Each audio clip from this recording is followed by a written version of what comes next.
Tungkol sa katamaran. Mga kapatid, sa pangalan ng ating Panginoong Hesukristo, iniuutos namin sa inyo na layuan nyo ang sinumang kapatid na tamad at hindi sumusunod sa mga ipinangaral namin sa inyo. Sapagkat alam naman ninyo na dapat nyo kaming tularan, dahil hindi kami naging tamad noong nariyan pa kami. Hindi kami tumanggap ng pagkain mula sa inyo nang hindi namin binayaran. Sa halip nagtrabaho kami araw at gabi para hindi kami maging pabigat kanino man sa inyo. Ginawa namin ito hindi dahil wala kaming karapatang tumanggap ng tulong galing sa inyo, kundi para bigyan kayo ng halimbawa para sundin ninyo. Nang kasama nyo pa kami, sinabi namin sa inyo na huwag pakainin ang sinumang ayaw magtrabaho. Binabanggit namin ito dahil nabalitaan namin na ang ilan sa inyo ay tamad, ayaw magtrabaho, at walang ginagawa kundi makialam sa buhay ng iba. Kaya sa pangalan ng Panginoong Hesukristo, mahigpit naming inuutusan ng mga taong ito na maghanap buhay at huwag makialam sa buhay ng iba. At sa inyo naman mga kapatid, huwag kayong magsawa sa paggawa ng mabuti. Kung mayroon mang ayaw sumunod sa mga sinabi namin sa sulat na ito, tandaan nyo kung sino siya at iwasan para mapahiya siya.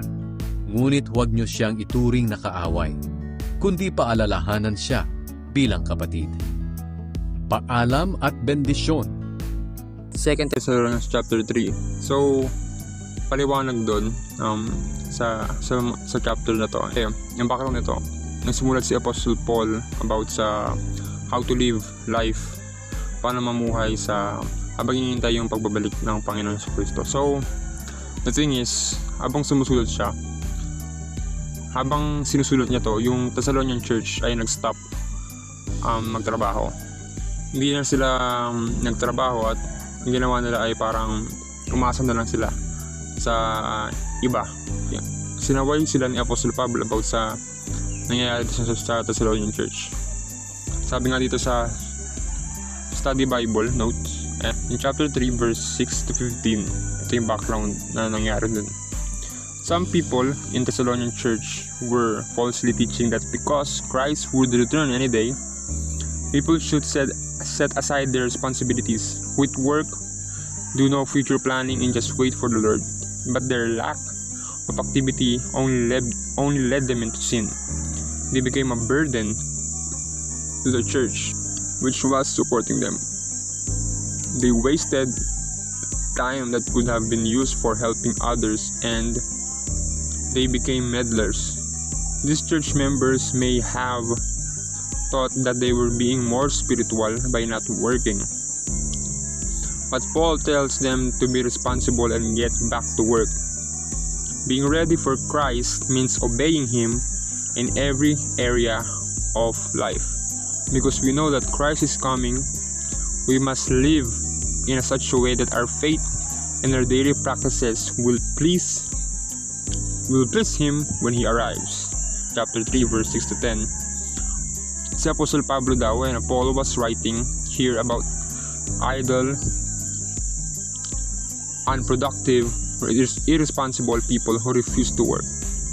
Paul explained that when he and his companions were in Thessalonica, they worked hard buying what they needed rather than becoming a burden to any of the believers. The rule they followed was, those unwilling to work will not get to eat. There's a difference between leisure and laziness. Relaxation and recreation provide necessary and much needed balance to our lives. When the time comes to work, however, Christians should jump right in. We should make the most of our talents and time, doing all we can to provide for ourselves and our dependents. Rest when you should be resting and work when you should be working. Ito pa yung isang paliwanag. An idle person who doesn't work ends up filling his or her time with less than helpful activities like gossip. Rumors and hearsay are tantalizing, exciting to hear, and make us feel like insiders, but they tear people down. If you often find your nose in other people's business, you may be underemployed. Look for tasks to do for Christ or for your family and get to work. Paul counseled the church to stop supporting financially those who persisted in idleness. Paul was not talking about those who were not able to make a living or were experiencing difficult times in their lives. He was talking about people who were lazy and took advantage of the kindness of others. Paul was not advising coldness or cruelty but tough love with the purpose of helping people become responsible. So yung pinaka-point ng 2 Thessalonians chapter 3 is, let us not be abusive. Huwag tayong maging irresponsable sa iba nating kapwa na mananampalataya o sa ibang tao. Although yung background nito is naghihintay sila sa pagbabalik ng Panginoon at nagkaroon sila ng misconception na mas spiritual ang di pagkatrabaho. Siguro nagkaroon sila ng misconception about sa turo ni Lord na huwag tayong maging devoted sa mga bagay dito sa mundo.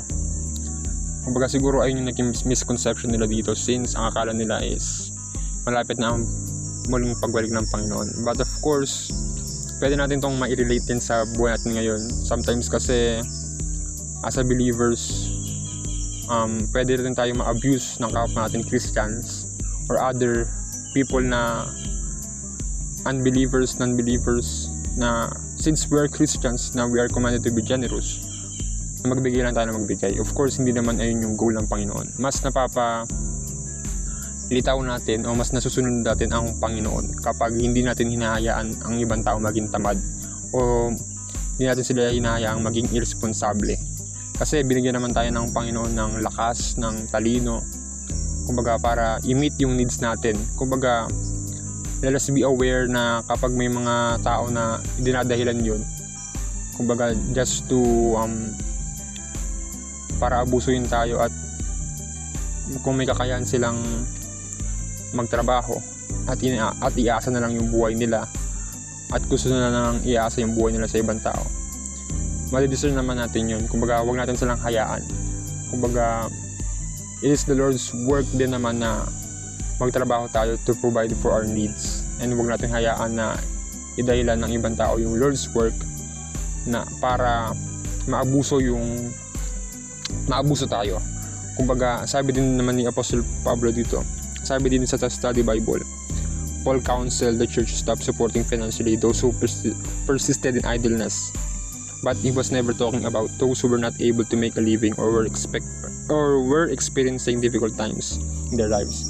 Kumbaga tulungan natin yung mga tao na talagang nangangailangan, pero yung mga tao naman na may kakayahan, huwag natin silang hayaan maging irresponsible at tamad na hindi nila i-provide yung needs nila porket Kristiyano tayo or porket minsan kasi out of their wrong motives na since they're doing the Lord's work, tayo yung kailangan na magbigay sa kanila ng pangangailangan nila. Meron naman talagang gumagawa ng Lord's work at minsan nahihirapan din, pero the thing is, kung humingi tayo ng discernment sa Lord na kumbaga kung ginagawa nila yun out of laziness, out of the wrong motive of their heart na abusuin ka, it is time to sawayin sila. Sabi daw dito, take note of those who refuse to obey and stay away from them so they will be ashamed. Don't think of them as enemies but warn them as you would a brother or sister. Sabayin natin sila at ibayin natin yung misconception, kasi mas napapalitaw o mas nasusunod natin ng Panginoon kapag of course nagpo-provide din tayo sa needs natin, kasi in a way, in such a way, hindi tayo nagiging burden sa ibang tao na mas nahihirapan sila kasi may sarili din naman sila pangangailangan. So ayun lang yung pwede nating may-relate na message sa buhay natin ngayon. Let us not be lazy, work hard, but of course in all things that we do, we should be a living sacrifice to the Lord Jesus Christ. Kung ano man gawin natin, do it for the Lord. But of course, kung magtrabaho man tayo, work as if we're not working for the human masters, but work as if we are working for the Lord. Kasi yun naman yung punto ng buhay natin. We are working, we are living not for our own sake, but of course also in accordance to God's will. Huwag abusuin ng kapwa believers, or kung meron mga unbelievers na nag-expect sa atin as Christians na magbigay, huwag natin hayaan maabuso tayo. But of course, give to those and help those that are really in need. yung mga tao talaga na nangangailangan. So yun lang naman. Take note of this, and of course, let us study the Word of God with the guidance of the Holy Spirit. In Jesus' name we pray, of course, we say, Amen.